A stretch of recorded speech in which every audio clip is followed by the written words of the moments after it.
The Judge's House by Bram Stoker.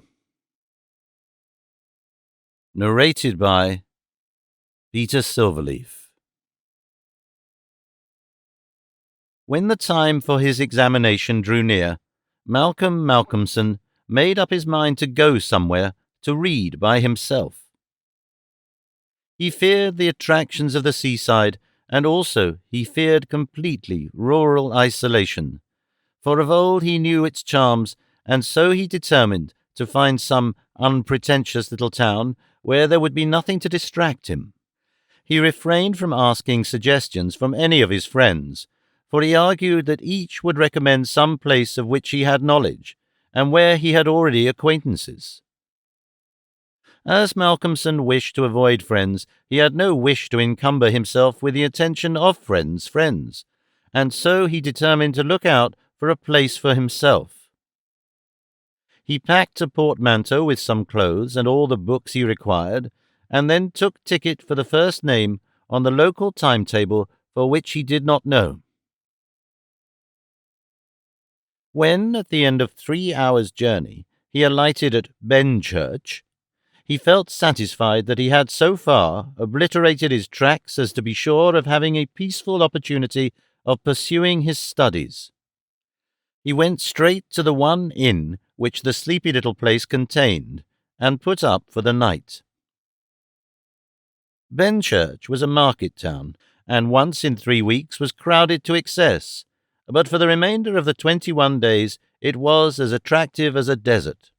Malcolmson looked around the day after his arrival to try to find quarters more isolated than even so quiet an inn as the Good Traveller afforded. There was only one place which took his fancy, and it certainly satisfied his wildest ideas regarding quiet. In fact, quiet was not the proper word to apply to it. Desolation was the only term conveying any suitable idea of its isolation. It was an old, rambling, heavy-built house of the Jacobean style, with heavy gables and windows, unusually small and set higher than was customary in such houses, and was surrounded with a high brick wall massively built. Indeed, on examination, it looked more like a fortified house than any ordinary dwelling. But all these things pleased Malcolmson. Here, he thought, is the very spot I have been looking for, and if I can get opportunity of using it, I shall be happy. His joy was increased when he realized beyond doubt that it was not at present inhabited. From the post office he got the name of the agent, who was rarely surprised at the application to rent a part of the old house. Mr. Carnford, the local lawyer and agent, was a genial old gentleman, and frankly confessed his delight at anyone being willing to live in the house. "To tell you the truth," said he, "I should be only too happy on behalf of the owners to let anyone have the house rent-free for a term of years, if only to accustom the people here to see it inhabited.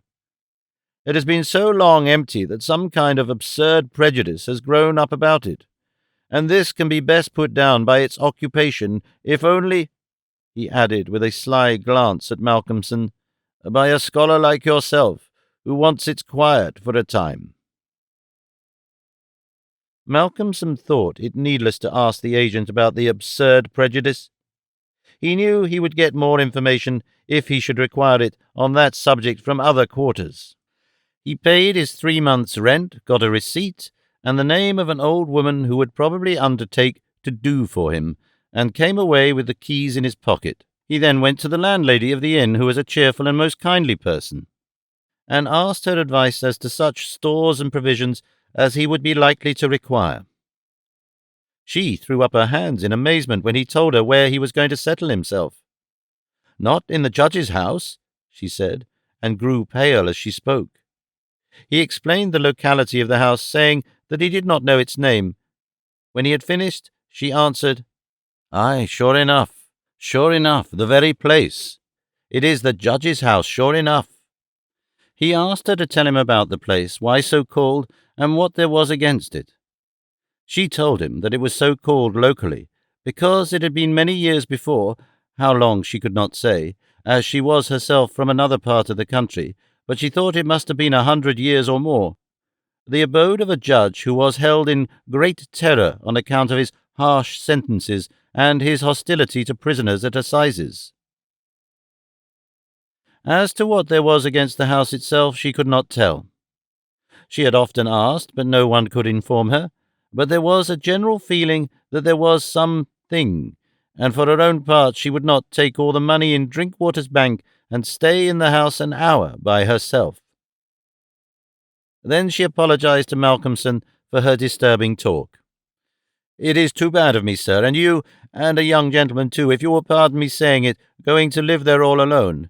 If you were my boy, and you'll excuse me for saying it, you wouldn't sleep there a night, not if I had to go there myself and pull the big alarm bell that's on the roof." The good creature was so manifestly in earnest, and was so kindly in her intentions, that Malcolmson, although amused, was touched. He told her kindly how much he appreciated her interest in him, and added, "But, my dear Mrs. Witham, indeed you need not be concerned about me.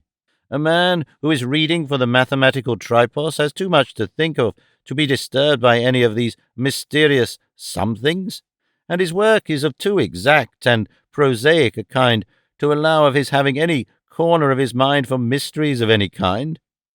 Harmonical progression, permutations and combinations, and elliptic functions have sufficient mysteries for me." Mrs. Witham kindly undertook to see after his commissions, and he went himself to look for the old woman who had been recommended to him.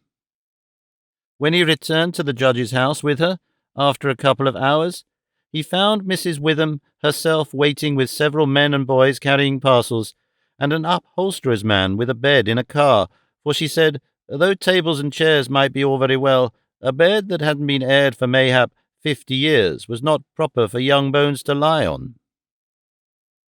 She was evidently curious to see the inside of the house, and though manifestly so afraid of the somethings, that at the slightest sound she clutched on to Malcolmson, whom she never left for a moment, went over the whole place. After his examination of the house, Malcolmson decided to take up his abode in the great dining-room, which was big enough to serve for all his requirements, and Mrs. Witham, with the aid of the charwoman Mrs. Dempster, proceeded to arrange matters. When the hampers were brought in and unpacked, Malcolmson saw that with much kind forethought she had sent from her own kitchen sufficient provisions to last for a few days. Before going, she expressed all sorts of kind wishes, and at the door turned and said, "And perhaps, sir, as the room is big and draughty, it might well be to have one of those big screens put round your bed at night. Though, truth to tell, I would die myself if I were to be so shut in with all kinds of things that put their heads round the sides or over the top and look on me." The image which she had called up was too much for her nerves, and she fled incontinently. Mrs. Dempster sniffed in a superior manner as the landlady disappeared, and remarked that for her own part she wasn't afraid of all the bogies in the kingdom. "I'll tell you what it is, sir," she said. "Bogies is all kinds and sorts of things except bogies. Rats and mice and beetles and creaky doors and loose slates and broken panes and stiff drawer-handles that stay out when you pull them and then fall down in the middle of the night. Look at the wainscot of the room. It is old, hundreds of years old. Do you think there's no rats and beetles there? And do you imagine, sir, that you won't see none of them? Rats is bogies, I tell you, and bogies is rats, and don't you get to think anything else." "Mrs. Dempster," said Malcolmson gravely, making her a polite bow, "you know more than a senior wrangler, and let me say that, as a mark of esteem for your indubitable soundness of head and heart, I shall, when I go, give you possession of this house, and let you stay here by yourself for the last 2 months of my tenancy, for 4 weeks will serve my purpose." "Thank you kindly, sir," she answered, "but I couldn't sleep away from home a night. I'm in Greenhouse Charity, and if I slept a night away from my rooms, I should lose all I have got to live on. The rules is very strict, and there's too many watching for a vacancy for me to run any risks in the matter. Only for that, sir, I'd gladly come here and attend on you altogether during your stay." "My good woman," said Malcolmson hastily, "I have come here on purpose to obtain solitude, and believe me that I am grateful to the late Greenhow for having so organized his admirable charity, whatever it is, that I am perforce denied the opportunity of suffering from such a form of temptation. St. Anthony himself could not be more rigid on the point." The old woman laughed harshly. "Ah, you young gentlemen," she said, "you don't fear for naught, and belike you'll get all the solitude you want here." She set to work with her cleaning, and by nightfall, when Malcolmson returned from his walk, he always had one of his books to study as he walked. He found the room swept and tidied, a fire burning in the old hearth, the lamp lit, and the table spread for supper with Mrs. Witham's excellent fare. "This is comfort indeed," he said as he rubbed his hands. When he had finished his supper and lifted the tray to the other end of the great oak dining table, he got out his books again, put fresh wood on the fire, trimmed his lamp, and set himself down to a spell of real hard work. He went on without pause till about 11 o'clock, when he knocked off for a bit to fix his fire and lamp, and to make himself a cup of tea. He had always been a tea drinker, and during his college life had sat late at work and had taken tea late. The rest was a great luxury to him, and he enjoyed it with a sense of delicious, voluptuous ease. The renewed fire leapt and sparkled, and threw quaint shadows through the great old room, and as he sipped his hot tea, he revelled in the sense of isolation from his kind. Then it was that he began to notice, for the first time, what a noise the rats were making. "Surely," he thought, "they cannot have been at it all the time I was reading. Had they been, I must have noticed it." Presently, when the noise increased, he satisfied himself that it was really new. It was evident that at first the rats had been frightened at the presence of a stranger, and the light of fire and lamp, but that as the time went on, they had grown bolder, and were now disporting themselves, as was their wont. How busy they were, and hark to the strange noises! Up and down behind the old wainscot, over the ceiling and under the floor they raced, and gnawed and scratched. Malcolmson smiled to himself as he recalled to mind the saying of Mrs. Dempster, "Bogies is rats, and rats is bogies." The tea began to have its effect of intellectual and nervous stimulus. He saw with joy another long spell of work to be done before the night was past, and in the sense of security which it gave him, he allowed himself the luxury of a good look round the room. He took his lamp in one hand and went all around, wondering that so quaint and beautiful an old house had been so long neglected. The carving of the oak on the panels of the wainscot was fine, and on and round the doors and windows it was beautiful and of rare merit. There were some old pictures on the walls, but they were coated so thick with dust and dirt that he could not distinguish any detail of them, though he held his lamp as high as he could over his head. Here and there he went round, he saw some crack or hole, blocked for a moment by the face of a rat with its bright eyes glittering in the light, but in an instant it was gone, and a squeak and a scamper followed. The thing that most struck him, however, was the rope of the great alarm bell on the roof, which hung down in a corner of the room on the right-hand side of the fireplace. He pulled up close to the hearth a great high-backed carved oak chair, and sat down to his last cup of tea. When this was done, he made up the fire, and went back to his work, sitting at the corner of the table, having the fire to his left. For a little while the rats disturbed him somewhat with their perpetual scampering, but he got accustomed to the noise, as one does to the ticking of a clock or to the roar of moving water, and he became so immersed in his work that everything in the world, except the problem which he was trying to solve, passed away from him. He suddenly looked up. His problem was still unsolved, and there was in the air that sense of the hour before the dawn, which is so dread to doubtful life. The noise of the rats had ceased. Indeed, it seemed to him that it must have ceased but lately, and that it was the sudden cessation which had disturbed him. The fire had fallen low, but still it threw out a deep red glow. As he looked up, he started, in spite of his sang-froid. There, on the great high-backed carved oak chair by the right side of the fireplace, sat an enormous rat, steadily glaring at him with baleful eyes. He made a motion to it, as though to hunt it away, but it did not stir. Then he made the motion of throwing something. Still it did not stir, but showed its great white teeth angrily, and its cruel eyes shone in the lamplight with an added vindictiveness. Malcolmson felt amazed, and seizing the poker from the hearth, ran at it to kill it. Before, however, he could strike it, the rat, with a squeak that sounded like the concentration of hate, jumped upon the floor, and, running up the rope of the alarm bell, disappeared in the darkness beyond the range of the green-shaded lamp. Instantly, strange to say, the noisy scampering of the rats in the wainscot began again. By this time Malcolmson's mind was quite off the problem, and as a shrill cock-crow outside told him of the approach of morning, he went to bed and to sleep. He slept so sound that he was not even waked by Mrs. Dempster coming in to make up his room. It was only when she had tidied up the place and had got his breakfast ready and tapped on the screen which closed in his bed that he woke.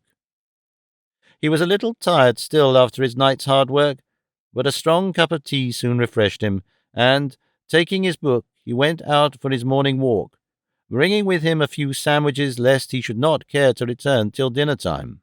He found a quiet walk between high elms some way outside the town, and here he spent the greater part of the day studying his Laplace. On his return he looked in to see Mrs. Witham, and to thank her for her kindness. When she saw him coming through the diamond-paned bay window of her sanctum, she came out to meet him and asked him in. She looked at him searchingly, and shook her head as she said, "You must not overdo it, sir. You are paler this morning than you should be. 2 late hours and 2 hard work on the brain isn't good for any man. But tell me, sir, how did you pass the night? Well, I hope? But my heart, sir. I was glad when Mrs. Dempster told me this morning that you were all right and sleeping sound when she went in." "Oh, I was all right," he answered, smiling. Some things don't worry me as yet. Only the rats, and they had a circus, I tell you, all over the place. There was one wicked-looking old devil that sat up on my own chair by the fire and wouldn't go till I took the poker to him, and then he ran up the rope of the alarm bell and got to somewhere up the wall or the ceiling. I couldn't see where, it was so dark." "Mercy on us," said Mrs. Witham, "an old devil, and sitting on a chair by the fireside. Take care, sir, take care. There's many a true word spoken in jest." "How do you mean? On my word, I don't understand." "An old devil. The old devil, perhaps. There, sir, you needn't laugh," for Malcolmson had broken into a hearty peal. "You young folks thinks it so easy to laugh at things that makes older ones shudder. Never mind, sir, never mind. Please God you'll laugh all the time. It's what I wish you myself." And the good lady beamed all over in sympathy with his enjoyment, her fears gone for a moment. "Oh, forgive me," said Malcolmson presently. "Don't think me rude, but the idea was too much for me, that the old devil himself was on the chair last night." And at the thought he laughed again. And then he went home to dinner. This evening the scampering of the rats began earlier. Indeed, it had been going on before his arrival, and only ceased while his presence by its freshness disturbed them. After dinner he sat by the fire for a while and had a smoke, and then, having cleared his table, began to work as before. Tonight the rats disturbed him more than they had done on the previous night. How they scampered up and down and under and over! How they squeaked and scratched and gnawed! How they, getting bolder by degrees, came to the mouths of their holes and to the chinks and cracks and crannies in the wainscoting till their eyes shone like tiny lamps as the firelight rose and fell. But to him, now doubtless accustomed to them, their eyes were not wicked. Only their playfulness touched him. Sometimes the boldness of them made sallies out on the floor or along the mouldings of the wainscot. Now and again, as they disturbed him, Malcolmson made a sound to frighten them, smiting the table with his hand or giving a fierce shh, shh, so that they fled straight away to their holes. And so the early part of the night wore on, and despite the noise, Malcolmson got more and more immersed in his work. All at once he stopped, as on the previous night, being overcome by a sudden sense of silence. There was not the faintest sound of gnaw or scratch or squeak. The silence was as of the grave. He remembered the odd occurrence of the previous night, and instinctively he looked at the chair standing close by the fireside. And then a very odd sensation thrilled through him. There, on the great old, high-backed carved oak chair, beside the fireplace, sat the same enormous rat, steadily glaring at him with baleful eyes. Instinctively, he took the nearest thing to his hand, a book of logarithms, and flung it at it. The book was badly aimed, and the rat did not stir, so again the poker performance of the previous night was repeated, and again the rat, being closely pursued, fled up the rope of the alarm bell. Strangely, too, the departure of this rat was instantly followed by the renewal of the noise made by the general rat community. On this occasion, as on the previous one, Malcolmson could not see at what part of the room the rat disappeared, for the green shade of his lamp left the upper part of the room in darkness, and the fire had burned low. On looking at his watch, he found it was close on midnight, and, not sorry for the divertissement, he made up his fire and made himself his nightly pot of tea. He had got through a good spell of work, and thought himself entitled to a cigarette, and so he sat on the great oak chair before the fire and enjoyed it. While smoking, he began to think that he would like to know where the rat disappeared to, for he had certain ideas for the morrow not entirely disconnected with a rat trap. Accordingly, he lit another lamp and placed it so that it would shine well into the right-hand corner of the wall by the fireplace. Then he got all the books he had with him and placed them handy to throw at the vermin. Finally, he lifted the rope of the alarm bell and placed the end of it on the table, fixing the extreme end under the lamp. As he handled it, he could not help noticing how pliable it was, especially for so strong a rope, and one not in use. You could hang a man with it, he thought to himself. When his preparations were made, he looked around and said complacently, "There now, my friend, I think we shall learn something of you this time." He began his work again, and though as before somewhat disturbed at first by the noise of the rats, soon lost himself in his propositions and problems. Again he was called to his immediate surroundings suddenly. This time it might not have been the sudden silence only which took his attention. There was a slight movement of the rope, and the lamp moved. Without stirring, he looked to see if his pile of books was within range, and then cast his eye along the rope. As he looked, he saw the great rat drop from the rope on the oak armchair and sit there, glaring at him. He raised a book in his right hand, and taking careful aim, flung it at the rat. The latter, with a quick movement, sprang aside and dodged the missile. He then took another book, and a third, and flung them one after another at the rat, but each time unsuccessfully. At last, as he stood with a book poised in his hand to throw, the rat squeaked and seemed afraid. This made Malcolmson more than ever eager to strike, and the book flew and struck the rat a resounding blow. It gave a terrified squeak, and turning on his pursuer a look of terrible malevolence, ran up the chair back and made a great jump to the rope of the alarm bell and ran up it like lightning. The lamp rocked under the sudden strain, but it was a heavy one and did not topple over.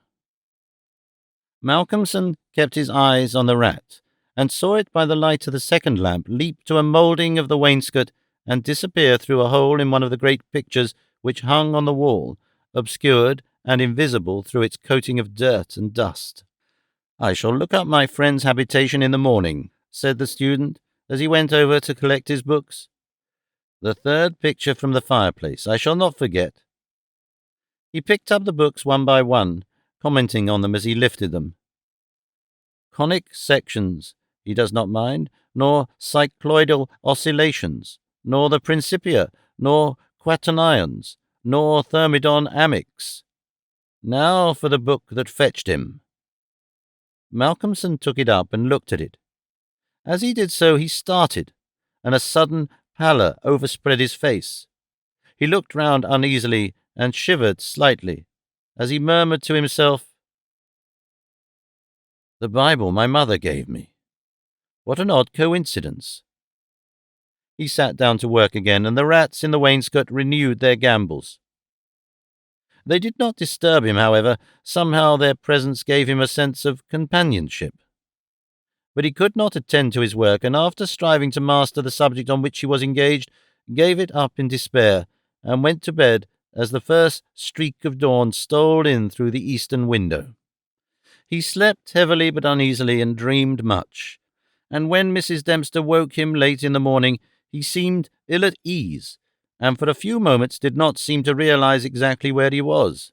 His first request rather surprised the servant. "Mrs. Dempster, when I am out today, I wish you would get the steps and dust or wash those pictures, especially that one, the third from the fireplace. I want to see what they are." Late in the afternoon, Malcolmson worked at his books in the shaded walk, and the cheerfulness of the previous day came back to him as the day wore on, and he found that his reading was progressing well. He had worked out to a satisfactory conclusion all the problems which had as yet baffled him, and it was in a state of jubilation that he paid a visit to Mrs. Witham at the Good Traveller. He found a stranger in the cosy sitting-room with the landlady, who was introduced to him as Dr. Thornhill. She was not quite at ease, and this, combined with the doctor's plunging at once into a series of questions, made Malcolmson come to the conclusion that his presence was not an accident. So without preliminary he said, "Dr. Thornhill, I shall with pleasure answer you any question you may choose to ask me, if you will answer me one question first." The doctor seemed surprised, but he smiled and answered at once, "Done. What is it?" "Did Mrs. Witham ask you to come here and see me and advise me?" Dr. Thornhill for a moment was taken aback, and Mrs. Witham got fiery red and turned away. But the doctor was a frank and ready man, and he answered at once and openly, "She did, but she didn't intend you to know it. I suppose it was my clumsy haste that made you suspect. She told me that she did not like the idea of your being in that house all by yourself, and that she thought you took too much strong tea.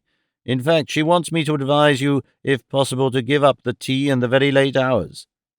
I was a keen student in my time, so I suppose I may take the liberty of a college man, and without offence advise you not quite as a stranger." Malcolmson, with a bright smile, held out his hand.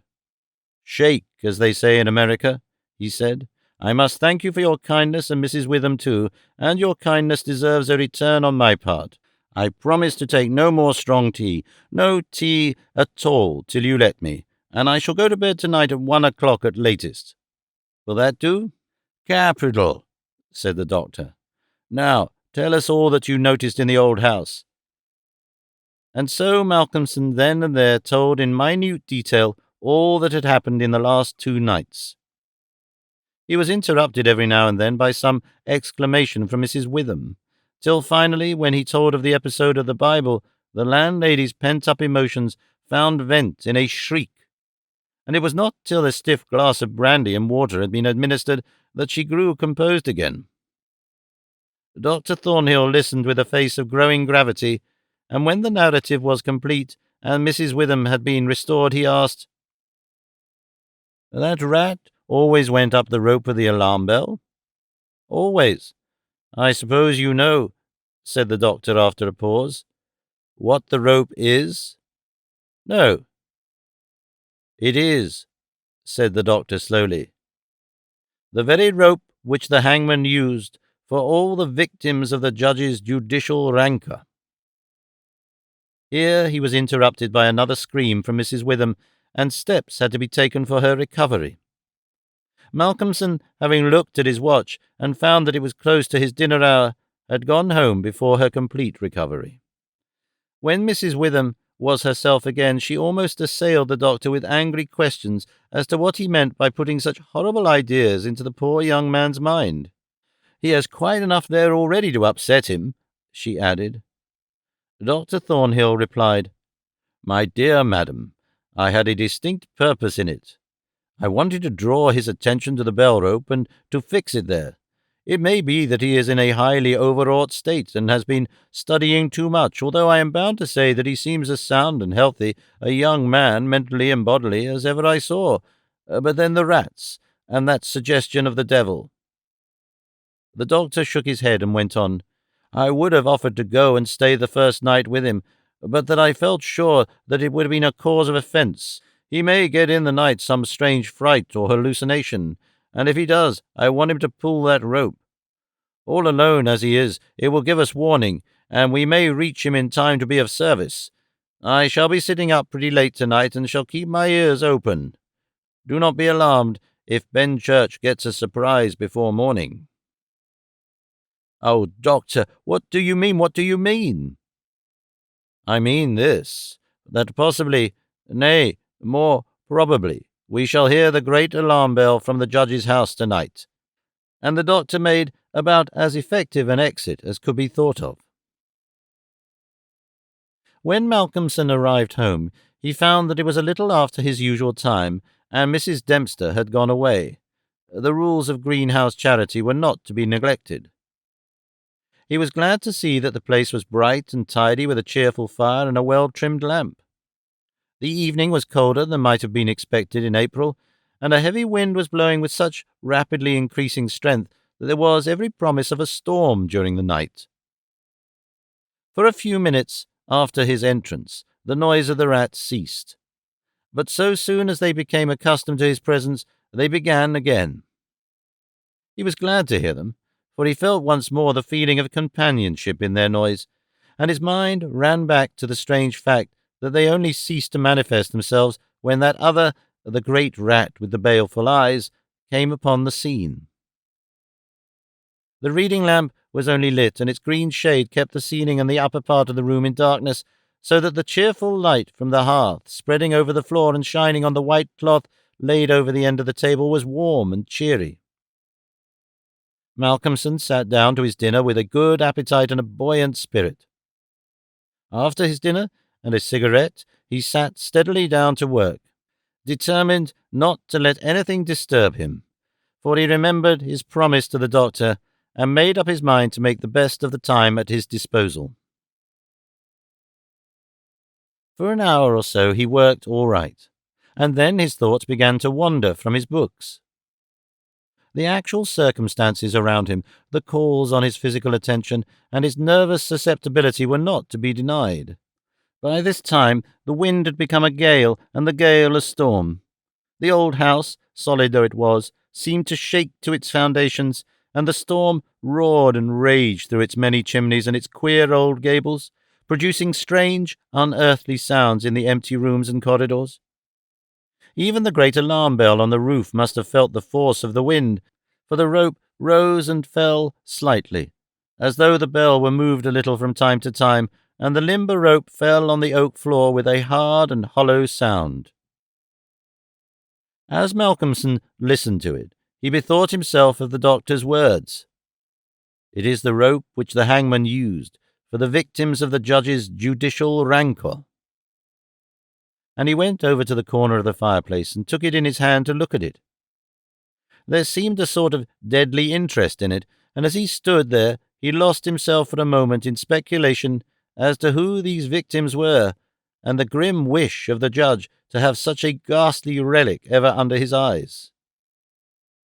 As he stood there, the swaying of the old bell on the roof still lifted the rope now and again, but presently there came a new sensation, a sort of tremor in the rope, as though something was moving along it.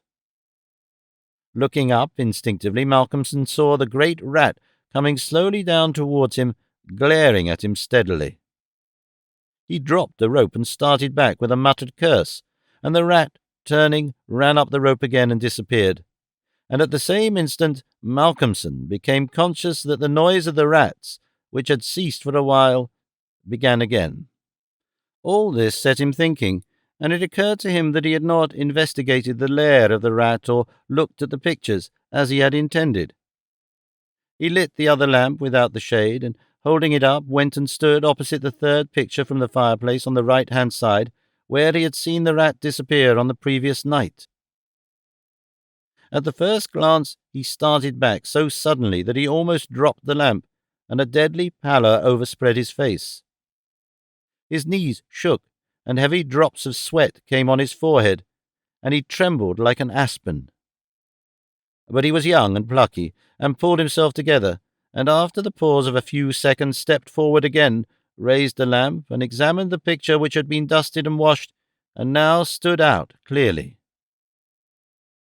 It was of a judge, dressed in his robes of scarlet and ermine.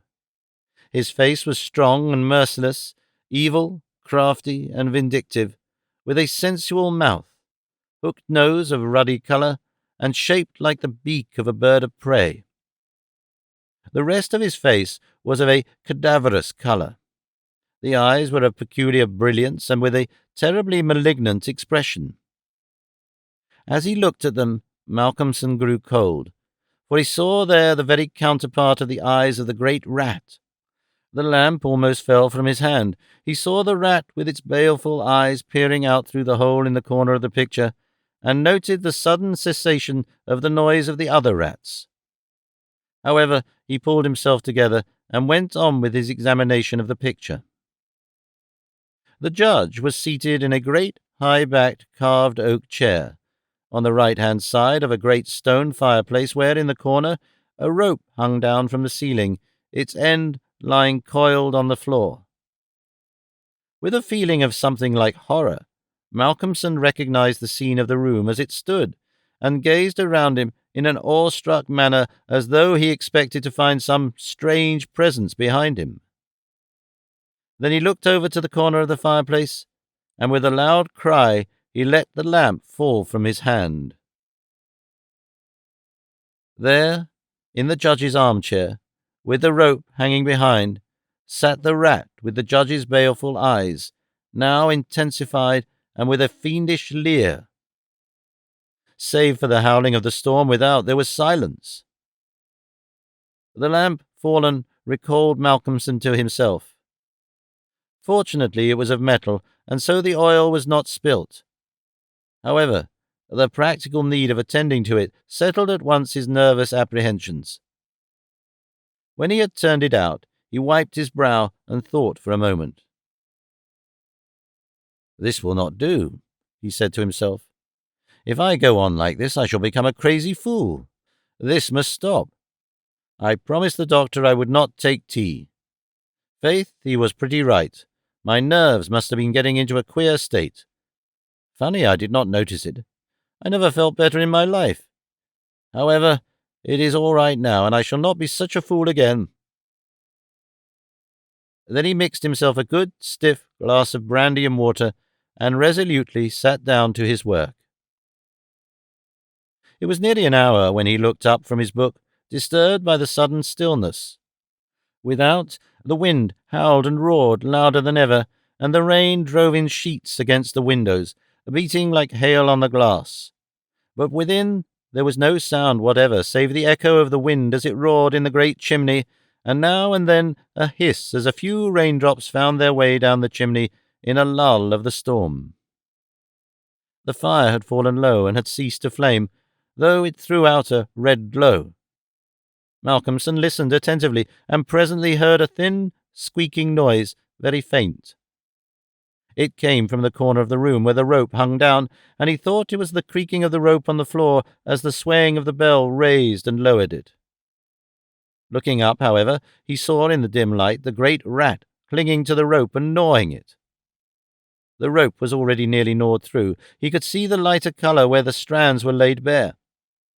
As he looked, the job was completed, and the severed end of the rope fell clattering to the oaken floor, whilst for an instant the great rat remained like a knob or tassel at the end of the rope, which now began to sway to and fro.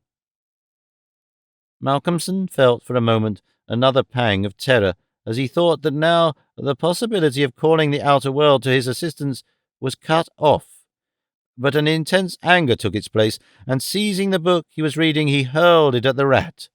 The blow was well aimed, but before the missile could reach him, the rat dropped off and struck the floor with a soft thud.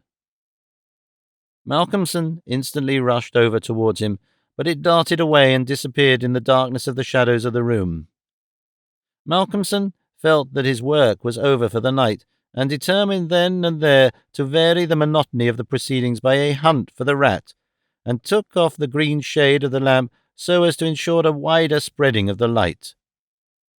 As he did so, the gloom of the upper part of the room was relieved, and in the new flood of light, great by comparison with the previous darkness, the pictures on the wall stood out boldly. From where he stood, Malcolmson saw right opposite to him the third picture on the wall from the right of the fireplace. He rubbed his eyes in surprise, and then a great fear began to come upon him. In the centre of the picture was a great irregular patch of brown canvas, as fresh as when it was stretched on the frame. The background was as before, with chair and chimney corner and rope, but the figure of the judge had disappeared. Malcolmson, almost in a chill of horror, turned slowly round, and then he began to shake and tremble like a man in a palsy. His strength seemed to have left him, and he was incapable of action or movement, hardly even of thought. He could only see and hear. There, on the great high-backed carved oak chair, sat the judge in his robes of scarlet and ermine, with his baleful eyes glaring vindictively, and a smile of triumph on the resolute, cruel mouth as he lifted with his hands a black cap. Malcolmson felt as if the blood was running from his heart, as one does in moments of prolonged suspense. There was a singing in his ears. Without, he could hear the roar and howl of the tempest, and through it, swept on the storm, came the striking of midnight by the great chimes in the market-place. He stood for a space of time that seemed to him endless, still as a statue, with a wide-open, horror-struck eyes, breathless. As the clock struck, so the smile of triumph on the judge's face intensified, and at the last stroke of midnight he placed the black cap on his head.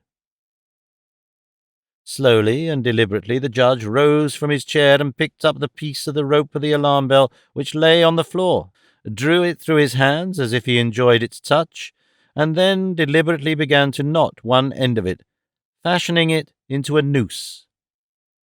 This he tightened and tested with his foot, pulling hard at it till he was satisfied, and then making a running noose of it, which he held in his hand. Then he began to move along the table on the opposite side of Malcolmson, keeping his eyes on him until he had passed him, when with a quick movement he stood in front of the door. Malcolmson then began to feel that he was trapped, and tried to think of what he should do. There was some fascination in the judge's eyes which he never took off him, and he had, perforce, to look. He saw the judge, still keeping between him and the door, and raise the noose and throw it towards him as if to entangle him. With a great effort he made a quick movement to one side, and saw the rope fall beside him, and heard it strike the oaken floor. Again the judge raised the noose and tried to ensnare him, ever keeping his baleful eyes fixed on him, and each time, by a mighty effort, the student just managed to evade it. So this went on for many times, the judge seeming never discouraged nor discomposed at failure, but playing as a cat does with a mouse. At last, in despair, which had reached its climax, Malcolmson cast a quick glance round him. The lamp seemed to have blazed up, and there was a fairly good light in the room. At the many rat-holes and in the chinks and crannies of the wainscot he saw the rat's eyes, and this aspect, that was purely physical, gave him a gleam of comfort. He looked around and saw that the rope of the great alarm bell was laden with rats. Every inch of it was covered with them, and more were pouring through the small circular hole in the ceiling whence it emerged, so that with their weight the bell was beginning to sway. Hark! It had swayed till the clapper had touched the bell. The sound was but a tiny one, but the bell was only beginning to sway, and it would increase. At the sound, the judge, who had been keeping his eyes fixed on Malcolmson, looked up and a scowl of diabolical anger overspread his face. His eyes fairly glowed like hot coals, and he stamped his foot with a sound that seemed to make the house shake. A dreadful peal of thunder broke overhead as he raised the rope again, whilst the rats kept running up and down the rope as though working against time. This time, instead of throwing it, he drew close to his victim and held open the noose as he approached. As he came closer, there seemed something paralyzing in his very presence, and Malcolmson stood rigid as a corpse. He felt the judge's icy fingers touch his throat as he adjusted the rope. The noose tightened. Then the judge, taking the rigid form of the student in his arms, carried him over and placed him standing in the oak chair, and stepping up beside him, put his hand up and caught the end of the swaying rope of the alarm bell. As he raised his hand, the rats fled, squeaking, and disappeared through the hole in the ceiling. Taking the end of the noose, which was round Malcolmson's neck, he tied it to the hanging bell rope, and then, descending, pulled away the chair. When the alarm bell of the judge's house began to sound, a crowd soon assembled. Lights and torches of various kinds appeared, and soon a silent crowd was hurrying to the spot. They knocked loudly at the door, but there was no reply. Then they burst in the door and poured into the great dining room, the doctor at the head. There, at the end of the rope of the great alarm bell, hung the body of the student, and on the face of the judge in the picture was a malignant smile.